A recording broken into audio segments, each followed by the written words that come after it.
You ever cross paths with someone who thinks the world belongs to them? Someone who takes it upon themselves to decide what's right, what's wrong, and what's too much in your life? That was Karen, our HOA tyrant. And this wasn't about a barking dog or a messy lawn. No, this was personal. She actually called Child Protective Services on us. Why? Because in her warped opinion, we had too many kids. Yes, you heard that correctly. Too many kids.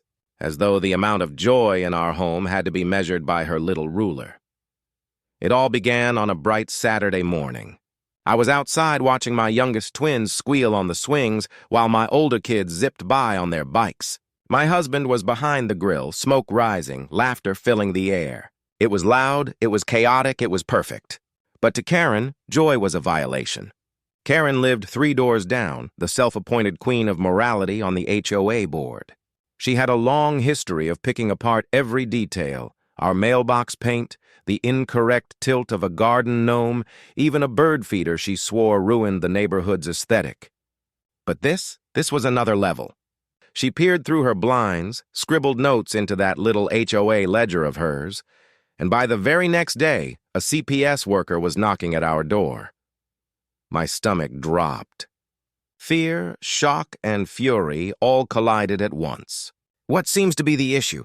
I asked, trying to keep my voice calm while panic thundered in my chest. "There's concern about the number of children living in this residence," the investigator replied.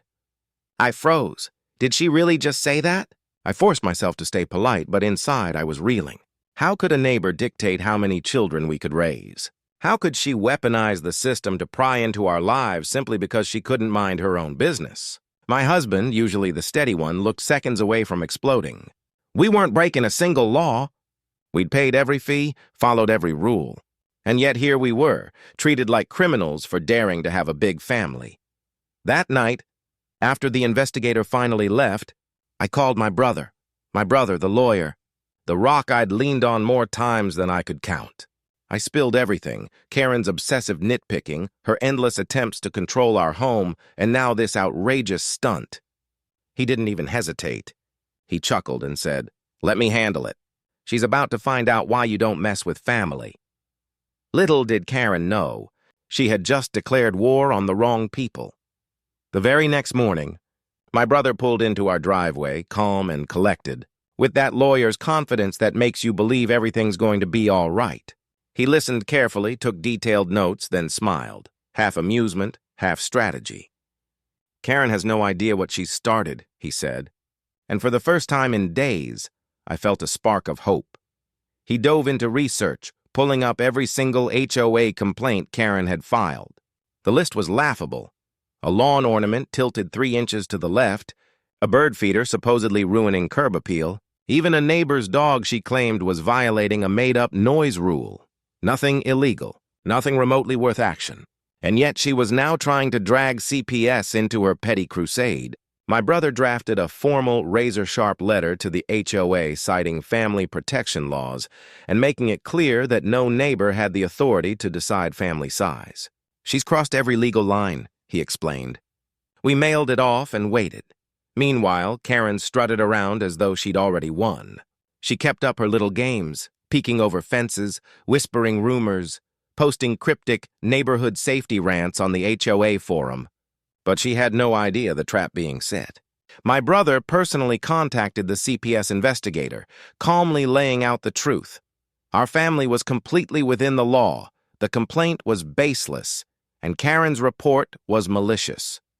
By midweek, the investigator returned, not with threats, but with apologies. The case was dropped.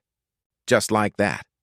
I stood in my living room watching my kids play, feeling relief flood through me. We weren't just safe, we had won. Karen had failed to break us. But the victory wasn't only about shutting down CPS, it was about reclaiming our right to laugh, live, and raise our kids without fear. Karen had tried to control us, but my brother reminded her, and us, that intimidation crumbles in the face of knowledge and courage. Still, peace didn't last. I saw it in her smirk, the way her eyes lingered like she was plotting her next attack. And my brother warned us, she won't stop. But next time, she'll think twice. That's when it clicked. Family isn't just the people under your roof. It's the allies who protect you, the laws that defend you, and the courage to fight back when someone goes too far. And in our case, we had all three. Karen may have thought she was the queen of the HOA, but what she really did was awaken a united family and a brother who doesn't back down. And just when we thought the storm had passed, she proved us wrong. A week later, the little games began again. Anonymous notes taped to our door, vague HOA emails about community standards, and whispers carried from neighbors she had managed to rope into her crusade. Karen wasn't finished. She was only just beginning. She wanted us to feel like strangers in our own neighborhood. I could sense the pressure tightening, the way my husband's eyes would meet mine with silent worry. But my brother stayed firm. She's bluffing, he told us. Every stunt she pulls is just smoke and mirrors. Don't let her get in your head. Still, it's unnerving, knowing someone is lurking, waiting for the smallest slip just to pounce. Then Karen's true plan finally revealed itself. One Saturday morning, while I watered the garden, I spotted a cluster of HOA members standing at the edge of our lawn. And there she was, Karen in the center, clipboard in hand, whispering, pointing, scribbling notes like a detective in some neighborhood drama. My stomach turned. This wasn't petty harassment anymore. This was organized. I grabbed my phone and called my brother instantly. He picked up, his voice calm but sharp, already working through what she was trying to do. He gave us a plan. Step 1, document everything. Every note she left, every photo she snapped, every odd glance from her little entourage, we recorded it all. Step 2, make sure every inch of our property and every family activity was squarely within the law. Karen might invent rules, but she couldn't override actual statutes. Step 3, confrontation would be public if necessary. If Karen dared to slander us, my brother promised we'd meet her head-on, with facts, law, and exposure. The very next day, the HOA held a meeting. Karen strutted in, radiating smug satisfaction, convinced the board would rally behind her crusade. But my brother was there too, calm and confident, seated right at the table. And when Karen unleashed her laundry list of complaints, he dismantled them one by one. He cited statutes, legal precedents, neighborhood bylaws, and matched every accusation with documented evidence showing her claims were fabricated or flat-out irrelevant. He watched as Karen's self-satisfied grin slowly melted into disbelief. Her voice grew sharper, her arguments weaker. By the end of it, the room had turned. The same HOA members who once nodded along with her started whispering, realizing she had crossed a line. Then came the finishing blow. My brother issued a clear warning. Any further harassment against our family would trigger legal action. The message was unmistakable. Karen had gone from self-proclaimed queen of the neighborhood to a prime example of what happens when arrogance meets accountability. Walking home from that meeting, I felt lighter than I had in weeks. Relief washed over me. We had endured intimidation, false accusations, and endless anxiety, and we'd come out stronger. The kids laughed and played freely again. The yard was alive with noise and joy, and the looming shadow that hung over us finally dispersed. We learned something powerful. When you stand together, when you know your rights, fear transforms into strength. Karen had tried to make us small. Instead, she was the one who ended up powerless. In the days after, life slowly returned to normal, though the lessons stayed sharp in my mind. Karen had tried to control us, invade our privacy, and dictate the size of our family. But the universe and my brother had other plans. For the first time in weeks, we could breathe without glancing over our shoulders. Even the neighborhood shifted. People who once entertained Karen's whispers now looked at her differently. Her influence was unraveling. Some even came to us in private, apologizing for believing her. We thought she was just strict, one neighbor admitted quietly. We didn't know she'd go that far. I smiled, knowing her mask had finally slipped. Strict wasn't the word. She wasn't strict. She was controlling, unreasonable, and obsessed. And now everyone saw it.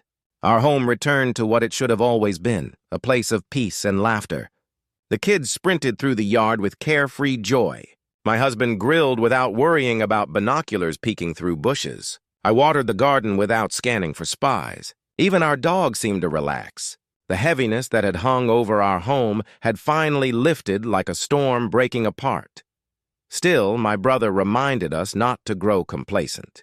Stay prepared, he advised.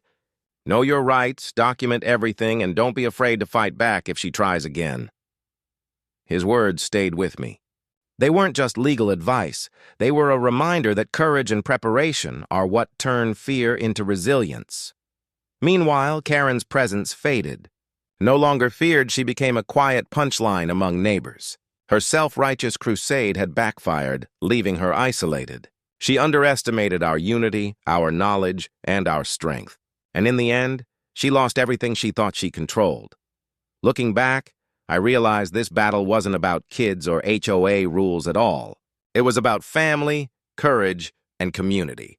We had faced absurd accusations and invasive tactics, but we stood firm.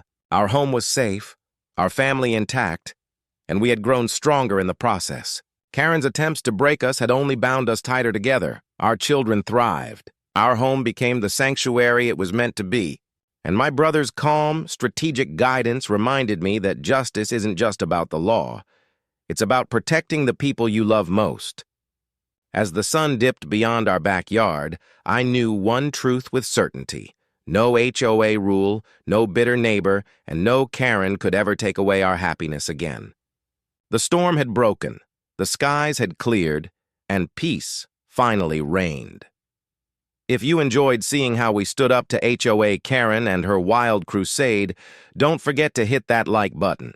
Subscribe and tap the notification bell so you never miss another neighborhood showdown. And let me know in the comments, what would you do if a Karen ever tried this with your family?